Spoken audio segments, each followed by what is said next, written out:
For many of us, playing video games is a nice way to relax in our spare time. Whether it's winning the Champions League or earning a podium place at Silverstone, it can all be done from the comfort of your own home. But some have taken it a step further. 21-year-old student Vugar Husenzade became the real-life reserve team manager of FC Baku in Azerbaijan. His sporting background? Football management games. Ex-Formula 1 driver Tony Liuzzi says that he played driving games to help learn the tracks. Are video games part of real-life sport? Spilt I Manchester United og koblet av med å spille fotballmanager. Det jo et fantastisk spill, og det har betydd mye for meg opp igjennom I forhold til fotball. Og du har lært mye om fotballspillere, og spesielt unge talenter har det vært utrolig likt virkeligheten I forhold til hvem som kommer til å bli god, så de har gjort en utrolig research.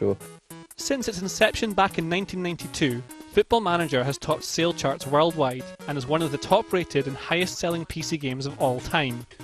The levels of obsession some players experience with the game have led to some interesting stories. My favourite one was a kid at university who'd taken the game with him and was playing it so much that his new friends were actually really quite worried about him, really quite concerned. So they staged an intervention. They broke into his room in the middle of the night, they pulled the disc out of the computer, held him down and snapped it in front of him.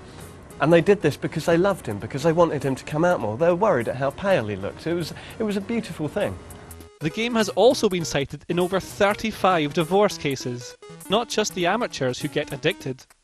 I think the first time that we knew of someone inside football really using the game in that way was when Villas-Boas was Mourinho's scout at Chelsea, and he openly admitted in an interview that he used our database as a scouting tool. We have a lot of players who play the game who call us quite regularly asking for their stats to be changed. The Gran Turismo series of racing games has been instrumental in the career of Jan Mardenborough.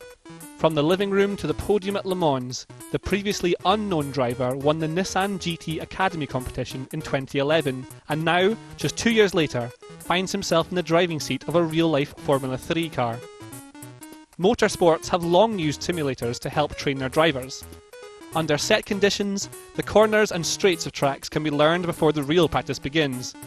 But it's creeping into other sports too. There are certain things you can learn. If I'm covering a game with unfamiliar opponents, say Bate Borisov in the European Cup, then I might load up the game and play a pre-season with them just to familiarise myself with the players, and then to go on and do my preparation properly, now knowing who the quick bloke is, who the defender is, who the goalkeeper is, that kind of thing. I don't think we're going to see a day when clubs will actually insist that managers play the game to be able to get a job. But if someone does want to be a manager and they're off doing their coaching badges and they're not playing the game, then, you know, they're crazy. Fans of football video games like FIFA might tell you that the graphics have become so sophisticated you could be forgiven for mistaking them for a real match. For every Jose Mourinho, there's a 10-year-old Ole Gunnar Solksjaer learning about the benefits of a deep-lying playmaker for Sterling Albion after their homework is done. But when it comes down to it, can playing on a laptop ever really turn you into a sports star? Mange av spillerne mine som spiller FIFA og alt mulig slags fotballspill nå, fotballmanager for den saks skyld, jeg tror det hjelper dem I forståelsen av fotball.